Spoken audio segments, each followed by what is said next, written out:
নমস্কাৰ বন্ধু বান্ধৱীসকল, পুনৰ মোৰ ইউটিউব চেনেললৈ সকলোকে স্বাগতম জনাইছোঁ। এয়া চাওক, আমাৰ ঘৰত আজি কোন আহিছে, যিটো প্ৰাণীক আমি সকলোৰ মাজত পৰিচিত সাপ বুলিকে। চাওক, আমাৰ ঘৰত আজি সাপ আহিছে, যাৰ নামটো নাজানো বাৰু মই। ডিঙিটো ৰঙা ৰঙা হয়, পুৱাই পুৱাই আহি উপস্থিত হৈছে। আজিকালি এইবিলাক দেখিবলৈ খুব কমেই হয়।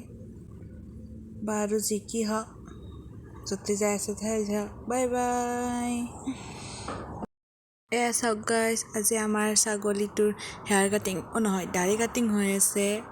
মানে বহুত দীঘল হৈ গৈছে না, পানী চানী খালে মানে ভিজি যায়। আজিৰ দিনটো আমাৰ কাৰণে বিশেষ স্পেচিয়েল দিন। এয়া চাওক, পুৱাই মানুহ আহি পাইছে। আজি হৈছে আমাৰ এইটো ঘৰটো ল'ব। এই পুৰা পুৱাই পুৱাই মানুহ আহি গ'ল গাড়ী লৈ।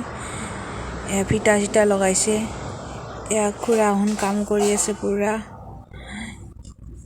পিছে মইহে থাকিব নোৱাৰিম, মোৰ স্কুল আছে। এতিয়া গাড়ী ৰখি আছোঁ, সিহঁতে কি মস্তি কৰিব, মই আৰু স্কুল যাব লগা হৈছে, এক্সাম আহি আছে না। আৰু আহি গ'লো আপোনালোকৰ মাজত। আজি 15 দিন, সেইকাৰণে একদম পূৰা মুকলি মানুহ ওলাব পাৰিছোঁ ঘৰৰ বাহিৰত। মানে আজি শনিবাৰ, 4th Saturday, স্কুলো সোনকালে ছুটি হৈ গ'ল। এতিয়া বাজিছে 12টা আৰু এতিয়া মই ব্লগ আৰম্ভ কৰি দিলোঁ। সেইদিনা দেখাইছিলোঁ এই অফিচটো ল'লে, য'ত মই স্কুলত গ'লোঁ কাৰণে আকৌ গম নাপালোঁ কি হ'ল প্ৰগ্ৰাম। ফিটা চিটা কাটিলে বোলে। সেয়া দে আৰু গাইছ, আজি আমাৰ ফুলনিখনে চাওঁ বলক। এনেই ফুলনিখনৰ ওপৰত চকুকেইটা ফুৰাওঁ। এয়া চাওক, ফুলৰ অৱস্থা ৰ'দত আছে পুৰা। সেইকাৰণে চাওক না, গোটেই শুকাই গৈছে। এইডালৰ অৱস্থা নাচাই কিয়, কি হৈ গৈছে। আপোনালোকে নাভাবিব আৰু পানী দিয়া নাই, এইবিলাক পূৰা পানী দিয়া থাকে, কিন্তু ৰ'দৰ কাৰণে শুকাই গৈছে। তাৰে প্ৰমাণ এইখন বাগিচা চাওক। এইখন একে বাগিচা হয়, কিন্তু এখন চাওক কি ধুনীয়া হৈ আছে, কাৰণ এখন ছায়াত আছে আৰু সেইখন ৰ'দত আছিল। ফুলবিলাক গোটেই পাত ফুল চাত ফুল লগাই দি জংঘল গোটেই বিলাক ফুল ফুল ফুল। হে, আমাৰ ছাগলী লাৰিব আহিছিল, পূৰা লাৰিয়ে আছে, লাৰিব আহিছিল, লাৰি আছে, ঠিকে আছে। আচ্ছা, আমাৰ ছাগলীবিলাক আজি ইয়াতে দিয়া গৈছে। আমাৰ নেনি কি হ'ল, কি চাই আছে, ঘাঁহ খাই থাক। এয়া আমাৰ সৰু ভকত, এয়া আমাৰ ডাঙৰ ভকত, আৰু এডাল শিলিখা গছ চাওক কিমান আগৰ।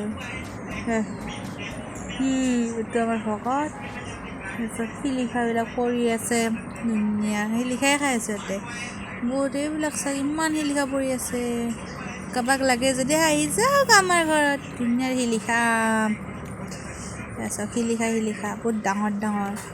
এইডাল শিলিখা গছ বোলে আমাৰ পাপাই লগাইছিল বহুত আগতে, প্ৰথম ইয়াতে শিলিখা গছডাল লগাইছিল। ওপৰতো আছে চাওক, গাটো কি ডাঙৰ, ইমান ডাঙৰ, বহুত বছৰ হৈ গ'ল। চাওক, আজিৰ বতৰটো কি ধুনীয়া, একদম পূৰা ৰ'দ চ'দ দি আছে। এনেকুৱা বতৰ দিলে ভালেই লাগে। এয়া চাওক, আমাৰ মহাৰজা বাপ্পা ঐ আজাদিন আছে, ছায়া বিচাৰি একদম শুই আছে, ঘাঁহ খাব এৰি। এতিয়াহ'লে আৰু ঘৰলৈ গ'লে হাল্লা কৰিব, তাতে আৰু শুই আছে ঘাঁহ খাব এৰি। হাও মাকেও দেখোন শুই আছে, সেই কিন্তু খোৱাত ভাল, শুই শুই হ'লেও খাই আছে, খাব এৰা নাই। এয়া ইনা, আমাৰ ছোট ইনা, এই নামটো মানে বাইকৰ পৰা ৰখা হৈছে, একে দেখাত যে। শিলিখা খাই আছে, ফেভৰেট সিহঁতৰ শিলিখা। এয়া চব কি উল্টা খোজাই আছে। সিহঁতৰ কাৰুকাৰ্য দেখি হাঁহিয়ে উঠে, কি যে কৰি থাকে। এয়া চাওক, আমাৰ মহান নেনি পুৰা উঠিয়ে লৈছে। তো আজি ইয়াতে ভিডিঅ'টো সামৰিলোঁ। ভিডিঅ'টো চাই যদি ভাল লাগিছে লাইক কৰি দিব। Okay, bye bye.